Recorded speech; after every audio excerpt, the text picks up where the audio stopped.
नमस्कार भक्तों, जय माँ शेरावाली। तो मैं आज आपको बताऊंगी दुर्गा सप्तशती का पाठ का चौथा अध्याय।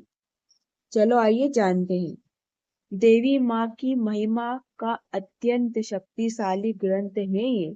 यह मार्कंडेय पुराण का हिस्सा है और इसमें कुल 700 श्लोक, इसलिए इसे सप्तशती कहा गया है। आप पाठ करने से पहले स्नान करके स्वस्थ वस्त्र पहने, आसन पर पूर्व या उत्तर की दिशा की ओर मुख करके बैठे। फिर दुर्गा माँ की प्रतिमा स्थापित करें। फिर दुर्गा चालीसा के पाठ करें। चौथा अध्याय। इंद्रादि देवताओं के द्वारा देवी की प्रस्तुति की गई है। महर्षि मेघा बोले, हे देवी, जब पराक्रमी पुराण महिषासुर को मार गिराया और असुरों की सेना को मार दिया, तब इंद्रादि समस्त देवता अपने सिर तथा शरीर को झुकाकर अपनी भगवती माँ की समस्त स्तुति करने लगे। जिस देवी ने अपनी शक्ति से यह जगत व्याप्त किया है और जो संपूर्ण देवताओं तथा महर्षि की पूजनीय, उस अंबिका को हम भक्ति पूर्वक नमस्कार करते हैं। वह हम सब का कल्याण करे। जिस अतुल प्रभाव और बल का वर्णन भगवान विष्णु, शंकर और ब्रह्मा जी भी नहीं कर सके, वही चंडिका देवी इस संपूर्ण जगत का पालन करे और अशुभ भय का नाश करे। पुण्यात्माओं के घरों में तुम स्वयं लक्ष्मी का रूप हो और पापियों के घरों में तुम अलक्ष्मी का रूप और संकुल में उत्पन्न होने वाले के लिए तुम लज्जा का रूप हो। उनके घरों में निवास करती हो। हम दुर्गा भगवती को नमस्कार करते हैं। हे देवी, इस विश्व का पालन करो। हे देवी, हम तुम्हारे अनित्य रूप का किस प्रकार वर्णन करें। असुरों का नाश करने वाली भारी पराक्रम तथा समस्त देवताओं और दैत्यों को विश्व दिन में तुम्हारा पवित्र चरित्र है, उनका हम जिस प्रकार वर्णन करें। हे देवी, त्रिगुणात्मिका होने पर भी तुम संपूर्ण जगत की उत्पत्ति का कारण हो। हे देवी, भगवान विष्णु, शंकर आदि किसी भी देवता ने तुम्हारा पार नहीं पाया। तुम सबकी आश्रय हो। यह संपूर्ण जगत तुम्हारा अंश के रूप में, क्योंकि तुम सबकी आदिभूत प्रकृति हो। हे देवी, तुम्हारे जिस नाम के उच्चारण से संपूर्ण यज्ञों सब देवता तृप्ति लाभ करते हैं, वहाँ स्वाहा तुम ही हो। इसके अतिरिक्त तुम पितरों की तृप्ति का कारण भी तुम ही हो, इसलिए सब आपको स्वादा कहते हैं। हे देवी, वहाँ विद्या जो मोक्ष को देने वाली है, जो अचित्य महाज्ञान स्वरूप है, तत्वों के सार को वश में करने वाले, संपूर्ण दोषों को दूर करने वाले, मोक्ष की इच्छा वाले मुनिजन जिसका अध्ययन करते हैं, वह तुम ही हो। तुम वारुणिची हो और दोष रहित ऋण तथा यजुर्वेद की एक उद्गीत और उत्तर सुंदर पदों के पाठ वाले सामवेद की आश्रय रूप हो। तुम भगवती हो। इस विश्व की उत्पत्ति एवं पालन के लिए तुम वार्ता के रूप में प्रकट हुई हो और तुम संपूर्ण संसार की पीड़ा हटाने वाली हो। हे देवी, जिससे सारे शत्रुओं का नाश करने वाली तुम ही हो। वह मेघा शक्ति तुम ही हो और दुर्गम भव सागर से पार करने वाली नौका भी तुम ही हो।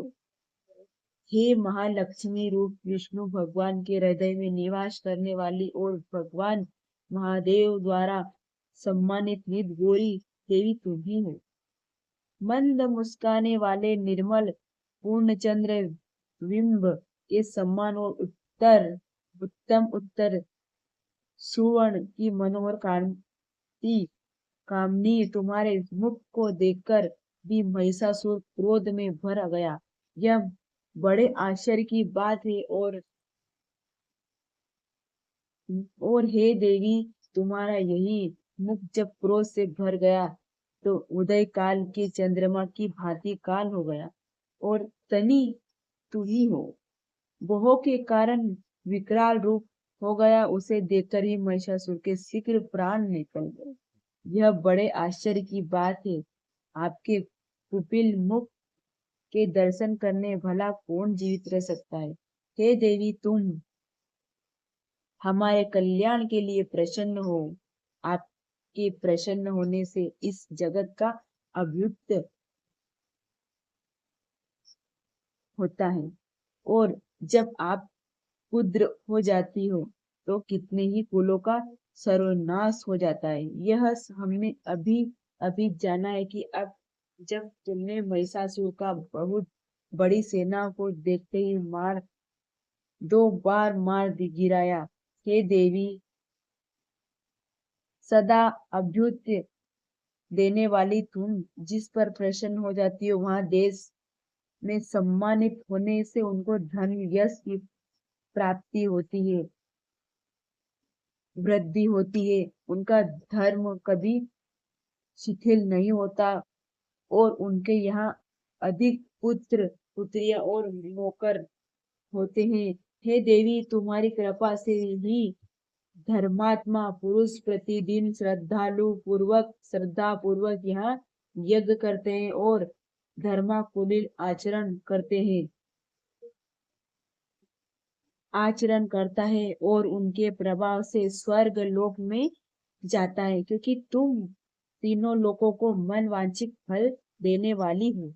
माँ दुर्गे, तुम स्मरण करने पर संपूर्ण जीवों के भय नष्ट कर देती हो और स्थित चिंत वालों को द्वारा चिंतन करने पर उन्हें और अत्यंत मंगल देती हो। दारिद्र मुख दुख सानिनी देवी, तुम्हारे सिवा तुम्हारा कौन है। तुम्हारा चिंत सदा तुम्हारे उपकार के में लगा है रहता है। हे देवी, तुम शत्रुओं के लिए मारती हो कि उनके मारने से दूसरों को सुख मिलता है। वह चाहे नरक में जाने के लिए चिरकाल तक पाप करते रहे, किंतु तुम्हारे साथ युद्ध करके सीधे स्वर्ग लोक जाए, इसलिए तुम उनका वध करती हो। हे देवी, क्या तुम 80 पाठ में समस्त असुरों को भस्म नहीं कर सकती हो। अवश्य ही कर सकती हो, किंतु तुम्हारा शत्रुओं को शस्त्रों के द्वारा मारना इसलिए है कि शस्त्रों के कारण मर कर वे स्वर्ग को जावे। इस तरह से देवी, उन शत्रुओं के प्रति भी तुम्हारा विचार उत्तम है। हे देवी, तुम्हारे उग्र खड़क की चमक से और त्रिशूल की नोक की क्रांति की किरणों से असुर की आंखें फूट नहीं गई। उनका कारण यह था कि किरणों से शोभामय तुम्हारे चंद्रमा के समान आनंद प्रदान करने वाले सुंदर मुख को देख रहे थे। हे देवी, तुम्हारा शील पूरे वृत्तांत को दूर करने वाला है और सबसे अधिक तुम्हारा रूप है, जो न तो कभी चिंतन में आ सकता है और न ही जिसकी दूसरों की कभी तुलना ही हो सकती है। तुम्हारा बल पराक्रम शत्रुओं का नाश करने वाला है। इस तरह तुमने शत्रुओं पर भी दया प्रकट की है। हे देवी, तुम्हारा बल भी किसके साथ बराबरी की जा सकती है तथा शत्रुओं को भय देने वाला इतना सुंदर रूप भी और किसका है। हे देवी, हृदय में कृपा और युद्ध में निष्ठा होता है। यह दोनों बातों तो तीनों लोकों में केवल तुम ही में देखने आया है। हे माता, युद्ध भूमि में शत्रुओं को मारकर तुमने उन्हें स्वर्ग लोक में पहुंचाया है। इस तरह दोनों लोकों की तुम्हें रक्षा की है तथा उन उत्तम असुरों से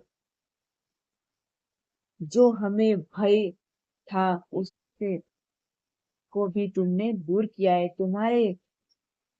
तुमको हमारा नमस्कार है देवी। हे देवी, तुम फूल तथा खड़ग से हमारी रक्षा करो तथा घंटों की ध्वनि और धनुष की टकोर से भी हमारी रक्षा करो। चंडिके, आप अपने शूल और कुमार पूर्व, पश्चिम, उत्तर तथा दक्षिण दिशा में हमारी रक्षा करो। तीनों लोकों में से जो तुम्हारे सौभ्य रूप से तथा घोर रूप से उनके हमारी रक्षा करो तथा इस पृथ्वी की रक्षा करो। हे अंबिका, आपके घर पल्लवों में जो खड़ग, शूल और गदा आदि शस्त्र शोभा पा रहे हैं, उनको हमारी रक्षा करो। महर्षि बोले, इस प्रकार जब देवताओं ने जगत माता भगवती की स्तुति की और नंदन वन पुष्प तथा गंध अनुपलेपों द्वारा उनका पूजन किया, फिर सब ने मिलकर उस सुगंधित व दिव्य पुष्प द्वारा उनको सुगंधित निवेदन की। तब देवी ने प्रसन्न होकर कहा, हे देवी, हे देवताओं, तुम सब मुझसे मन वांछित फल मांगो। बोले देवता बोले, हे माँ भगवती, हे माँ जगजननी, तुमने हमारा सब कुछ कार्य कर दिया है। अब तुम्हारे लिए कुछ भी मांगना बाकी नहीं है, क्योंकि तुमने हमारा शत्रु महिषासुर को मार डाला।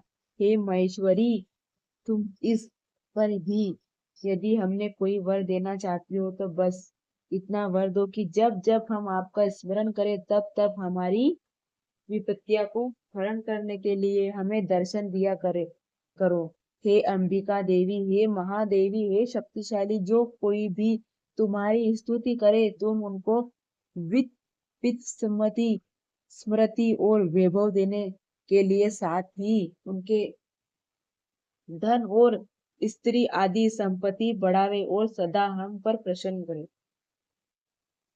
महर्षि बोले, हे राजन, देवताओं ने जब जगत के लिए तथा अपने लिए इस प्रकार प्रश्न किया तो बस तथास्तु कहकर देवी अंतर्धान हो गई।